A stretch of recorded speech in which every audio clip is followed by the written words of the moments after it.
오늘 예레미야 2장 9절부터 13절 말씀입니다. 이스라엘에 행한 두 가지 악이라고 하는 제목으로 함께 은혜 받고자 합니다.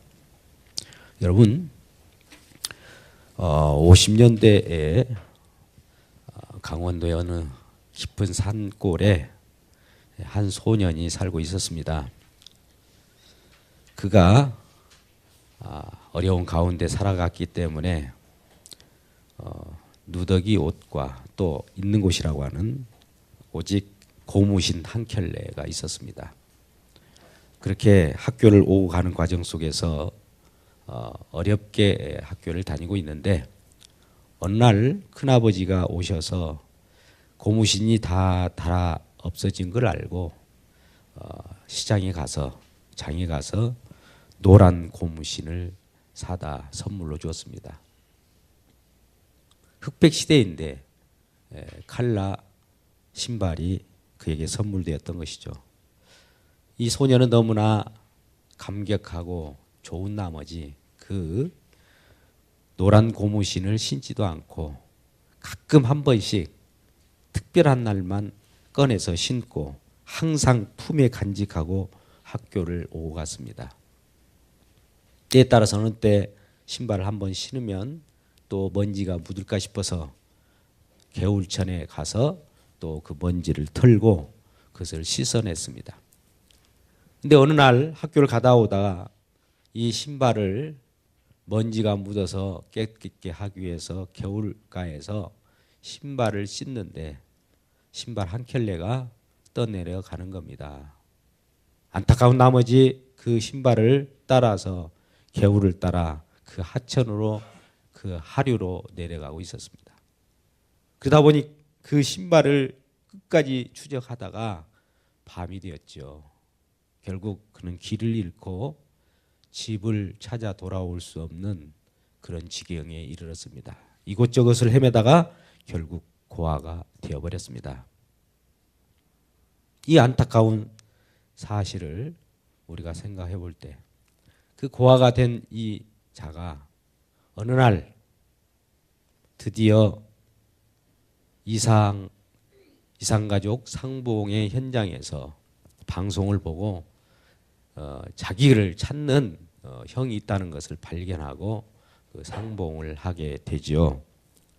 결국 그동안 수십 년 동안 만나지 못했던 그런 과정 속에서 상봉을 했는데 어머니는 이미 이 세상에 이별했고 아버지가 살아계시는데 치매에 걸려서 또 이 아들을 알아보지는 못하는 이 안타까운 사연이 있었다는 겁니다. 결국 형과 붙들고 울면서 부모님에 돌아가시고 또 아버님은 치매에 걸려서 그러한 어려움 가운데 있는 것을 서로 안고 그 아픔을 달래는 그런 상봉의 기간이 이전에 우리 이상가족 상봉 현장에서 보았던 내용이 있었습니다. 지금도 마찬가지로 북한과 우리 남한 서로 이상가족 상봉의 날이 곧 이루어질 것 같습니다만 오늘 말씀도 그러한 것과 같습니다. 이 소년이 무엇 때문에 이러한 아픔을 겪었을까요? 그 고무신, 노란 고무신, 그거 하나에 이러한 인생이 갈리는 운명이 되었던 것이죠. 그것이 뭐길래? 너무 소중하게 여기는 것이 뭐길래? 그와 같은 아픔을 겪어야만 한단 말입니까? 우리 인생 속에도 아마 그런 일들이 많이 있을 거예요. 하찮은 것. 그것을 소중히 여긴 나머지 그것에 매료되어서 그보다 더 큰 것, 그보다 더 큰 복, 은혜 이런 것이 있음에도 불구하고 그것을 발견하지 못하는 경우가 많이 있다는 겁니다. 오늘 말씀에 들어가기 전에 이 말씀을 드리는 것은 오늘 이스라엘 백성들이 바로 그와 같은 장면이 펼쳐지기 때문에 그렇습니다. 하나님께서는 이스라엘 백성들의 어려움을 알고 애굽으로부터 그들을 인도하여 광야길을 건너서 믿음의 땅인 가나안까지 왔습니다. 그런데 이러한 과정에서 인도하신 그 하나님을 잊어버리고 가나안 땅에 가나안 족속이라고 하는 우상을 섬기면서 살아가는 그 백성들의 삶이 부러워서 그들이 우상을 섬기는 것을 같이 동요해서 쫓아갔던 거예요. 왜요? 그들은 현실 속에서 보이는 것을 즐거워했고 또 먹고 마시면서 가나안 족속은 굉장히 큰 그러한 안악자손입니다. 엄청난 기골이 장대하고요. 참 준수하게 된 그런 모습을 볼 때 이스라엘 백성은 보잘것없고 볼품없는 자들이었거든요. 외형적으로 외모로 보면은 이스라엘 백성, 믿는 백성들이라고 할지라도 그 안악자손, 우상을 섬기면서 살아가는 자들에 비해서는 아무것도 아닌 거죠. 그러니까 이스라엘 백성으로서는 야, 저들이 어떤 신을 섬기기에 저와 같이 잘 먹고 또 부유하고 외모도 아름답고 즐겁게 살아갈 수 있단 말인가 해서 그쪽에 관심을 가졌던 거예요. 그랬을 때 아버지 마음은 어떻겠습니까? 하나님의 마음은 어떻겠습니까? 하나님의 마음을 이와 같이 표현하고 있습니다. 오늘 본문 말씀에 앞서서 2장 4절 말씀 이와 같이 하나님께서 말합니다. 야곱의 집과 이스라엘 집 모든 족속들아 여호와의 말씀을 들으라. 나 여호와가 이같이 말하노라. 너희 조상들이 내게서 무슨 불의함을 보았기에 나를 멀리하고 가서 헛된 것을 따라 헛되이 행하느냐. 그들이 우리를 애굽 땅에서 인도하여 내시고 광야 곧 사막과 구덩이 땅 건조하고 사망의 그늘진 땅 사람이 그곳으로 다니지 아니하고 그곳에서 사람이 거주하지 아니한 땅을 우리가 통과하게 하시던 여호와께서 어디 계시냐 하고 말하지 아니하였도다.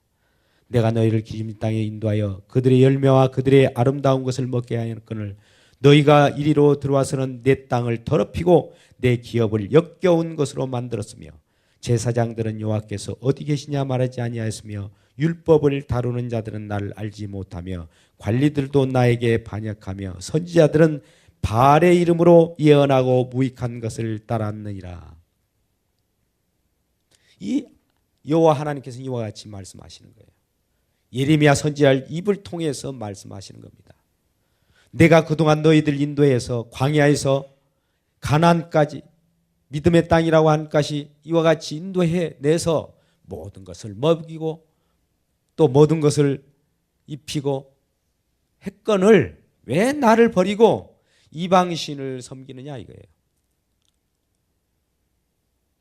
이 가나안 땅에서는 바알과 아세라 이 우상들이 난무했습니다. 바알은 말 그대로 풍요의 신이에요. 아세라 다산의 신입니다. 우리는 우리 생활 속에서 기복, 번영의 신학이 이 한국 땅에도 들어온 지 오래됐습니다. 나에게 잘 해주고 기분을 맞춰주고 부유하게 하시는 그러한 신을 진정한 하나님이라고 대부분 쫓아가는 것이 문제이죠. 이때도 마찬가지입니다. 더 많은 것으로 풍성한 것으로 눈에 보이기 좋은 것으로 주는 그 신을 따라갔어요. 바알을 따라갔습니다. 아세라를 따라갔습니다. 그게 복인 줄 알고 착각했던 것이죠.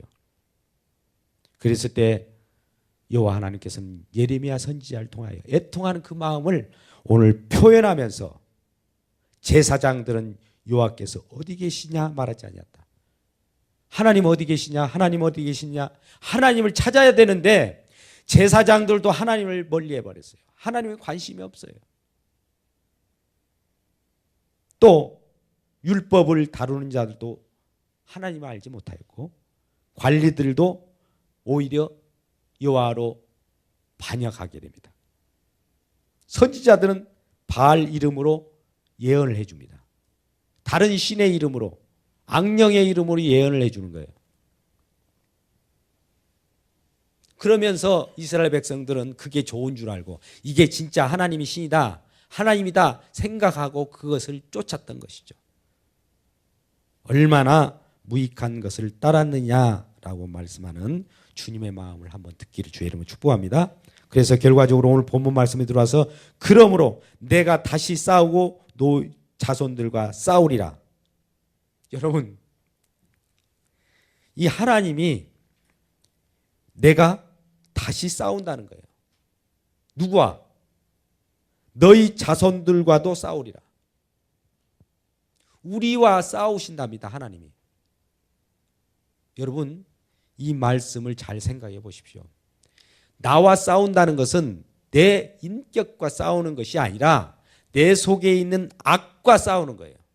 그릇된 생각, 관심이 다른 곳에 돌려져 있는 그 관심사와 싸운다는 거예요. 내가 추구하는 것이 무엇인가? 그 추구하는 것이 잘못되었음을 바로 돌이키기 위하여 싸우시는 하나님이십니다. 하나님은 전쟁은 하나님께 속하였다고 하는데 이방신과의 전쟁도 하나님이 전쟁하시지만 내 속에 있는 내 마음의 적, 내 악과도 싸우시는 분이 하나님이셔요. 왜요? 그 악을 이겨줘야만이 내 안에 하나님의 성품과 하나님의 선이 꽂히게 되어서 내가 살기 때문입니다. 나에게 생명을 주시기 위하여 이와 같이 나와 싸우는 거예요. 내 속에 있는 악은 내 스스로 이길 수 없어요. 여러분, 아무리 우리가 하나님 말씀이 주어진다고 해도 내가 내 스스로 하나님 말씀을 지킬 수가 없기 때문에 하나님이 대신 싸우고 지켜주시겠다는 거예요. 하나님이 싸우실 뿐만 아니라 내 속에 있는 죄악된 것들이 들이지 못하도록 지키시는 하나님이셔요. 10절 말씀에 너희는 기띔선들에 들어가 보며 게달에도 사람을 보내 이 같은 일이 있었는지를 자세히 살펴보라 하면서 그 뒤에 이 얘기를 합니다. 너희는 기띔선, 여기는 기띔섬이라고 되어 있지만 키프로스입니다. 또 게달, 이집트. 키프로스나 이집트라든지 이런 데는 대부분 아까 같이 바알과 아세라세라 이것을 섬겼던 거예요. 그걸 섬기면서 악인의 형통함을 본 거예요. 여러분 잘 보세요. 형통함이 어디로부터 오는 형통함인가를 잘 추적하셔야 됩니다. 악으로부터 온 형통함은 우리 눈에 보기 좋아요. 근데 이것은 멸망을 위하여 잠깐 모든 사람을 현혹하기 위한 형통함입니다. 그러나 우리 주님이 주시는 형통함은 눈에 잘 보이지도 않아요. 희미해요. 왜요? 모든 사람들이 알아보지 못하게 하나님께서 숨겨놨기 때문이에요. 숨겨진 보화예요. 그 숨겨진 보화는 주님이 주시는 믿음의 안경, 믿음의 눈으로만 보기 때문입니다. 보여지기 때문에 그래요. 아무나 볼 수 없어요. 근데 믿음의 눈이 아닌 일반 악인의 형통함은 믿음의 눈이 아니고도 다 보여요. 이 세상사 여러분 보십시오. 많은 사람들이 부귀영화는 믿음의 눈이 아니더라도 다 부러워하는 형통함 아닙니까? 그러면 부귀영화가 우리를 생명의 길로 인도합니까? 그건 아니잖아요. 근데 많은 사람들이 그게 복이라고 생각하고 그 형통함으로 복 누리다가 생명을 얻지 못하는 그런 위기에 빠지게 된 거죠. 근데 하나님께서는 이러한 것들을 안타깝게 하셔서 예레미야 선지자를 통해서 그 마음을 표현하면서 나에게 좀 관심을 가져다오. 어느 나라가 그들의 신들을 신 아닌 것과 바꾼 일이 있느냐? 다른 이방 신을 섬기는 그러한 바알과 아세라를 섬기는 그러한 나라들도 그 바알과 아세라 그 신을 섬기는데 충성을 다한다는 거예요. 다른 신과 바꾸지 않는다는 거죠. 그런데 하물며 온 우주를 창조하시고 만왕의 왕이신 하나님을 섬기지 않고 방황하며 때에 따라서는 하나님을 우상으로 바꾸는 일을 벌어지는 그런 현장을 보고 안타까워한 겁니다. 이 내용은 로마서 1장 21절에 사도 바울도 그와 같이 말씀합니다. 제가 이 말씀을 읽겠습니다. 로마서 1장 21절 하나님을 알되 하나님을 노하롭게도 아니하며 감사하지도 아니하며 오히려 그 생각이 허망하여지며 미련한 마음이 어두워졌나니 스스로 지혜 있다 하나 어리석게 되어 썩어지지 아니하는 하나님의 영광을 썩어질 사람과 새와 짐승과 기어다니는 동물 모양의 우상으로 바꾸었느니라. 우리 마음이 허망하여지면, 미련하여지면 그 미련한 그 자체가 지혜로운지 착각해요. 저도 한때 그런 생각이 있었습니다. 직장 생활을 할 때 한 대리 정도 됐을까요? 가장 일을 많이 할 때 아닙니까? 그러다 보니까 내가 이 직장을 나오면 이 직장이 무너질 것 같은 그런 착각에 빠진 거죠. 왜요? 내가 자부심을 가지고 일을 하는 건 좋은데 이 회사도 내가 아니면 뭐 무너진다. 내가 다 이끌어가는 것처럼. 왜요? 그만큼 일을 했으니까. 그게 바로 내 자신만을 바라보는 그 어리석음이죠. 전체적인 것을 못 보는 겁니다. 그래서 일중독에 주로 빠진 사람들은 자기 아니면 안 된다는 그런 속에 빠진 사람들. 하나님은 그와 상관없어요. 누구든지 제자리에 배치해서 모든 일을 하게 하는 것이죠. 근데 우리는 하나님을 안다고 하면서도 하나님을 영화롭게 하고 경외하고 하나님을 존중히 여기는 것이 아니라 오히려 하나님을 빗대어서 하나님을 이용해서 우상같이 만들어버려요. 하나님이 우리를 위하여 일하시는 그 일하심을 보지 않고 하나님을 우상에게 우리가 빌어서 복을 따내듯이 하나님을 그렇게 우상으로 만들어버렸다는 거죠. 여러분, 지금 우리가 주님을 믿고 따르는 저와 여러분들이 하나님 앞에 뭔가 소원 성취나 우리의 보기 좋은 것들을 위하여 날마다 구하고 그러한 행위를 하는 자체는 바알과 아세라는 우상을 섬기는 것 같습니다. 그렇게 만들어버린 것 같다는 거예요. 나를 이용해서 알라딘 램프에서 복 나오라 똑딱 오면 복을 내주는 그런 하나님을 우상으로 만들어버린 거예요. 그런 하나님으로 만들어버린 거예요.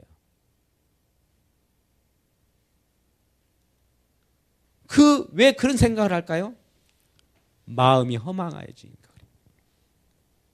미련한 마음이 더욱 어두워지니까.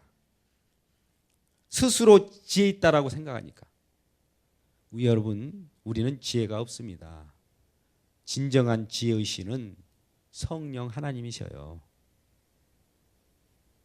하나님을 바라보며 내 지혜가 얼마나 무능한 것인가 아는 이것이 진정한 지혜예요. 봐보세요. 오늘 로마서에서 그래. 스스로 지혜 있다 하나 이것이 어리석인다라는 거예요. 아까 제가 직장생활에서 나 혼자 다 할 수 있다라고 하는 이것이 가장 어리석은 마음이라는 이거예요. 그러나 내가 아니고 우리 하나님이라고 이렇게 그분을 초청해 드리고 그분에게 모든 것을 의탁할 때에 진정한 지혜자가 되는 겁니다. 우리는 전도서에서 그러한 말씀을 하시죠. 세상의 모든 것은 헛되다. 우리의 생각도 헛되고요. 우리가 추구하는 것도 헛되고 우리가 복되다고 하는 그 자체도 헛된 거예요. 오직 헛되지 않는 것은 지혜자이신 그분 한 분이에요. 예레미야 2장 12절 말씀에 너 하늘아 이 일로 말미암아 놀랄지어다 심히 떨지어다 두려워할지어다 여호와의 말씀이다. 이런 말씀을 해도 우리 마음은 우리의 감각은 둔해져서 이 시간 지나면은 그 말씀을 의뢰히 강단에서 잠깐 우리들에게 들려준 좋은 말씀 잠깐 교훈적인 말씀 정도로 생각하잖아요. 근데 여호와께서는 뭐라고 말씀입니까? 여호와의 말씀이니라. 이 말은 신뢰하신 분, 천지를 창조하신 그분, 여호와 하나님 말씀이고 사람의 말이 아니니까 좀 제대로 들으라는 거예요. 이 일로 말미암아 놀라야 돼요. 심히 떨어야 됩니다. 두려워해야 돼요. 회개해야 돼요. 하나님의 말씀이기 때문에. 결론적으로 이러한 내용을 가지고 이 선지자는 이와 같이 말합니다. 내 백성이 두 가지 악을 행하였다. 하나님이 말씀하신 거죠. 곧 그들이 생수의 근원되는 나를 버렸다. 여러분, 생수의 근원, 이때는 이 지역에 참 오늘같이 우리나라 같이 물도 풍부하고 먹을 물도 많고 하는 이런 나라가 아닙니다. 정말 물 한 방울 구하기가 힘든 그러한 환경 속에 있는 나라예요. 물이 가장 소중하게 여기 있던 그런 지역입니다. 팔레스타인 그 지역이. 그래서 때에 따라서는 이 이스라엘 백성들은 그 물 웅덩이를 만들어서 또 그 석회로 이렇게 칠해서 그 물이 빠지지 않도록 하는 그 지혜를 가지고 있었어요. 그런데도 불구하고 물을 채우면 이 석회로 만드는 그 밑바닥이 이렇게 갈라지게 되는 거예요. 잘 만들었다 할지라도 때에 따라서는 그것이 다 새게 되는 그런 일들이 있죠. 하나님의 생수의 근원 되신 그 주님, 또 먹을 물이 없어서 목타고 애타는 그들의 심정을 아시고 때에 따라서 어느 곳에 오아시스와 같은 그 생수를 나게 해서 그들을 먹이시는 하나님이신데, 그 생수와 같은 그 하나님, 물이 없으면 우리는 죽지 않습니까? 그와 같이 물이 없어서 죽을 정도로 물이 좋은 그것을 알면서도 그 근원 되시는 이 하나님, 나를 버렸다.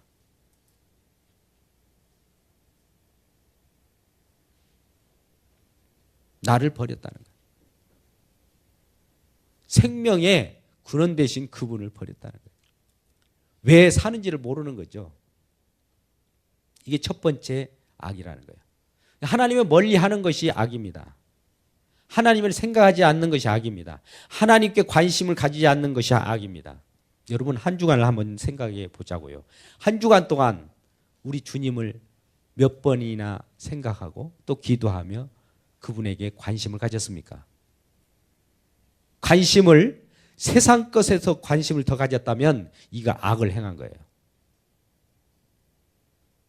비례적으로 한번 보시자고요.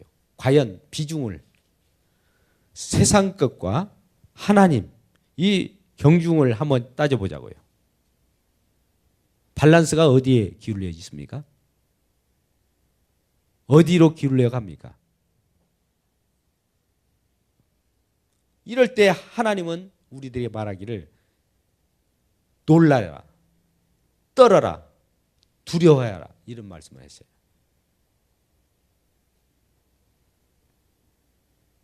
이 생수의 근원된 우리 주님을 버리는 것이 첫 번째 악이요, 두 번째는 스스로 웅덩이를 판 것이라. 여러분 보십시오. 여기는 웅덩이를 팔 때 주님을 모시고 판 것도 아닙니다. 하나님과 함께 판 것도 아니에요. 스스로 판 거예요. 스스로. 여러분, 무슨 일이든지 우리는 내 자신, 아까 제가 직장 생활에서 내 스스로 모든 것을 해낸 것처럼 느낄 때 조심하시길 바랍니다. 저도 한때 직장을 그만둔 일이 교만성이 싹 터서 그만뒀어요. 직장에서 최고의 사원, 어떤 일을 해낸 최고의 찬사를 받았을 때 제가 그만뒀습니다. 왜요? 그것 가지고 나도 회사에 나와서 회사를 하나 세울 것 같은 느낌이 들더라고요. 그 순간에 꺾어지는 거예요. 연단이 계속되었습니다. 선줄로 생각한 자 넘어질까 조심하라는 고린도후서의 말씀도 있죠. 스스로 한다라고 생각하지 마십시오. 눈에 보이는 것은 스스로 한 것처럼 보여요. 우리는 눈의 현실 속에서만 살아가기 때문에 그러잖아요. 눈에 보이지 않는 세계에 대해서 관심이 없기 때문에 그래요. 여러분, 우리가 이와 같이 보고 느끼고 서로 만나고 감정을 갖고, 이 세계는 보이는 세계예요. 보이는 세계는 보이지 않는 세계로 말미암았다고 했어요. 그러니까 보이는 세계는 보이지 않는 세계보다 좁은 세계예요. 보이지 않는 세계보다도 좁은 이 세계가 나중에 장차 보이지 않는 세계 속으로 회귀되어 갑니다. 없어져요, 보이는 세계는. 근데 보이는 세계가 전부인 것처럼 느껴지기 때문에 그 보이지 않는, 우리 믿음의 눈으로 밖에 보이지 않는 그 세계, 보이지 않는 세계는 믿음의 눈으로는 보이는 세계입니다. 역으로 말씀드리면. 그걸 향하여 나가야 되는데 우리는 보이는 세계 속에서 스스로 다 할 수 있는 것처럼 생각하고 이것이 전부인 것처럼 생각하는 것 자체가 하나님에게 악을 행한 거라. 악이라는 것. 두 가지 악 중에 하나죠. 그리고 스스로 웅덩이를 파서 내가 내 저축하면 저축해서 이거 부자가 창고를 쌓고 많은 재물을 창고에 쌓아놓고 이제 마시자 먹자 할 때 우리 주님이 오셔서 내 생명을 거둬가시면 그 무슨 유익이 있느냐 이거예요. 근데 우리는 날마다 내 웅덩이를 차요. 물을 내가 쌓아놓고 내가 나 스스로 마시려고. 내 스스로 만들어진 그 웅덩이의 물은 썩은 물이에요. 썩은 물. 생수의 근원, 생명의 근원을 알아야 그게 진정한 물인 거죠. 근데 우리는 왜 이렇게 미련한지 모르겠어요. 눈에 보이는 현실을 쫓아가고 아무리 그걸 돌이켜서 눈에 보이지 않는 생명의 근원인 여호와 하나님 바라보라고 해도 관심이 없어요. 여호와에게는 관심이 없어요. 우리 주님에게는 관심이 없어요. 예수님에게는 관심이 없어요. 오직 먹고 사는 것.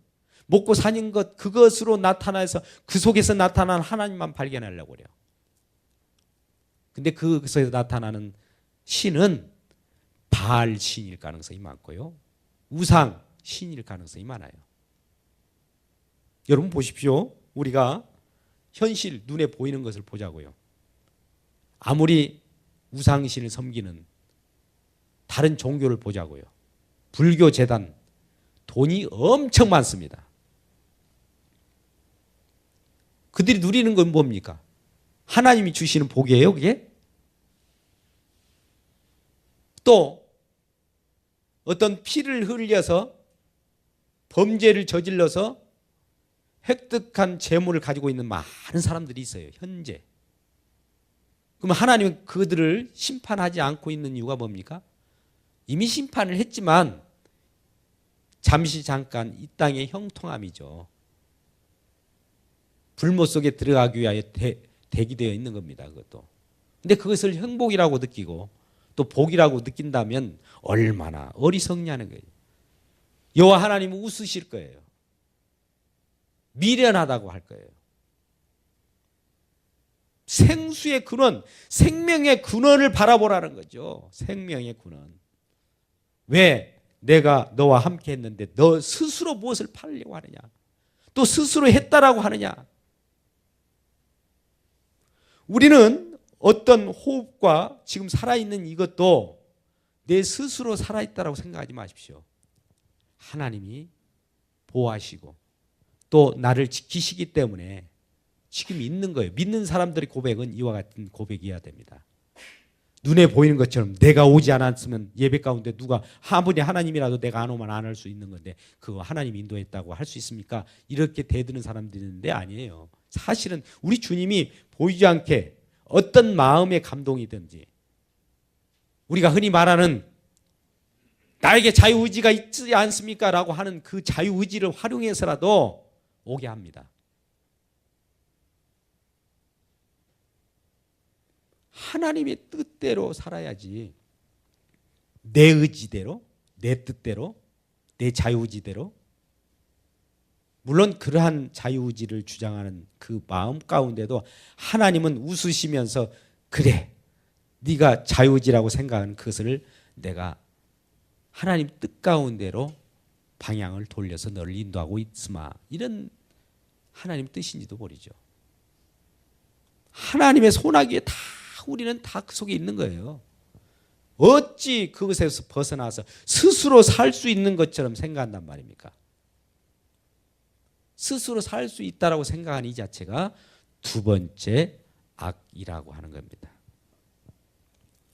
오늘 말씀을 우리가 생각해 볼 때 우리는 첫째, 두 가지 악을 우리 주님께서 행하고 있다라고 하는 그 음성을 듣기를 주의 이름으로 축복합니다. 첫째, 예수 그리스도 우리 주님, 나를 위하여 생명을 주신 그분을 한시라도 잊어서는 안 되는데도 불구하고 거기서부터 관심이 없을 때는 이건 첫 번째 악이라는 거예요.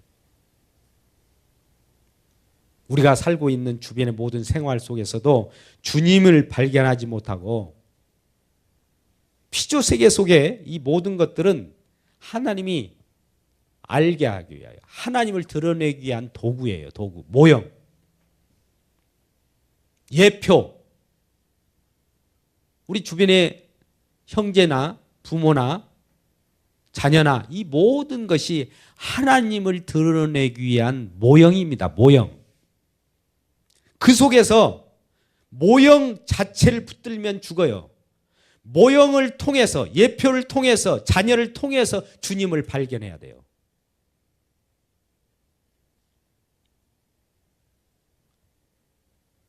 우리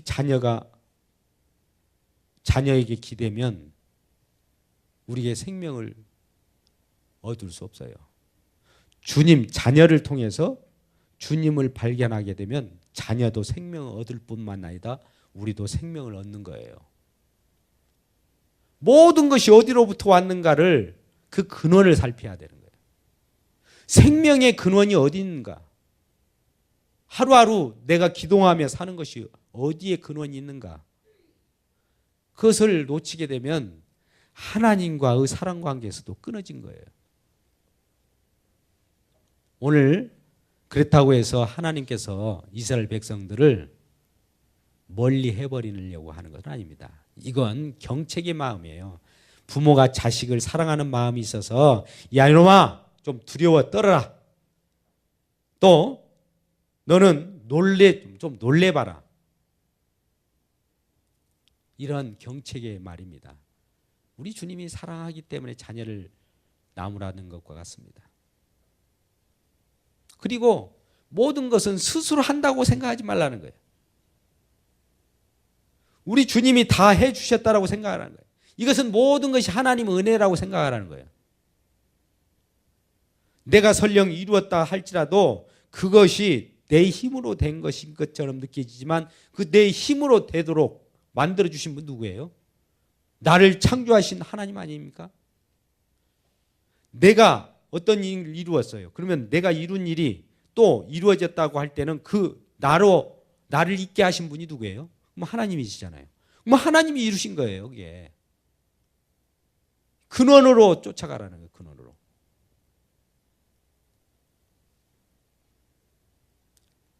내 스스로 했다라고 하면 고마움이 안 나와요. 감사가 안 나와요. 내 스스로 내가 자랑스럽지 누가 나를 하게 했다라고 감사가 나오겠습니까? 아까 로마서 1장 21절 이하의 말씀 속에서 감사치 않는다고 했어요. 마지막 시대 디모데후서 3장 이하의 말씀도 그러잖아요. 감사가 잊어버리는 시대라고. 하나님이 해주셨다라고 하나님 은혜에 감사하지 않냐고 내 노력 내가 했다라고 하는 나의 가치를 이 인본주의예요. 인본주의. 인간의 가치를 높이는 거 인본주의라니까요. 하나님의 가치를 높이는 건 신본주의라고 그래요. 하나님으로부터 온 그 본래의 원류를 생각하지 않고 모든 것이 설령 내가 노력해서 된다 할지라도 그것은 내가 아닙니다라고 이게 고백이 되어야지 하나님을 멀리하고 내 스스로 어떤 일을 이루었다라고 생각하는 이 자체가 우상을 섬기는 거예요. 우상이 따로 있는 것이 아닙니다. 우리가 어떤 나무떼기 무슨 대장군 이런 거 만들어 놓고 그게 우상이 아니에요. 그건 내 속에 우상이 있어요. 내 사리 사욕을 쫓아가는 이 자체가 우상입니다. 탐심 우상 숭배 아닙니까? 우상이 내 속에 있어요. 그래서 하나님께서 이 내 속에 있는 우상을 상대로 해서 이제 싸우겠다는 겁니다. 이게 하나님의 일하심이에요. 싸우는 방법이 특이해요. 싸우는 방법이 전쟁에서 승리하는 방법인데 이 유월절의 어린 양에 뛰어넘는 특별한 방법으로 싸웁니다. 하나님의 방법은 특별해요. 그래서 우리가 막 그걸 이해를 못합니다. 어렵다고 하고. 근데 그 방법의 궁극적인 곳은 십자가입니다. 십자가에서 싸웠어요. 최후의 승리예요. 많은 사람들은 그것을 우리 하나님이 죽었다, 하나님이 실패했다 이렇게 생각하지만 그 죽음 가운데 부활의 생명으로 나타난다는 것을 알지 못하였던 거예요. 숨겨졌던 거예요. 이런 경우가 있습니다. 어느 날 우리 속에도 말씀의 씨앗이 잠재돼서 그 태아가 계속 내부에서 꿈틀거리며 올라올 날이 있을 겁니다. 우리는 그래요. 그 씨앗을 심어놓고 바로 열매를 따려고 하잖아요. 우리는 하나교회도 수년간 복음 말씀의 씨앗을 심어졌습니다. 그게 잠재되어 있어요. 바로바로 솟아나지는 않습니다. 근데 어느 순간에 그 씨앗이 발하여서 급히 급성장하는 그런 날이 올 겁니다. 그런 씨앗이 있다라고 해요. 사실 어느 순간에는 심어놨는데 한 10년 동안 아무 어떤 싹도 나지 않는답니다. 근데 10년이 딱 되는 순간에 이 씨앗이 발하하고 그 나무는 갑자기 5m, 10m, 20m 이렇게 쑥쑥쑥쑥 막 자란다는 거예요. 한꺼번에. 이 하나교회가 그런 복음의 씨앗이 뿌려진 하나교회이기를 원하는 겁니다. 왜요? 그 씨앗이 뿌리를 충분히 내려야 나중에 보니까 그 나무가 밑바닥을 보니까 뿌리가 깊게 내려갔다는 거예요. 그와 동시에 또 하늘로 치솟는 그 줄기가 이제 솟게 되는 거죠. 줄기가 하늘 높이 솟기 위해서 뿌리를 깊게 내렸던 거예요. 눈에 보이지 않았던 상태죠. 그 뿌리가 내려가고 있는 상황을 누가 눈으로 봅니까? 그런 상황 속에서 올라오는 그런 놀라운 은혜가 있기를 소망하는 겁니다. 이와 같이 하나님께서도 주시는 그 뿌리를 깊게 뿌리박고 생수의 근원 되시는 그분께 의탁할 때 결국은 우리의 근원은 우리 주님이시구나. 생명의 뿌리는 우리 주님이시구나. 생수의 근원은 우리 하나님이시구나를 알고 모든 것을 전적으로 주님께 의탁하는 진정한 삶을 살아가는 저와 여러분 되시기를 주님의 이름으로 축복합니다.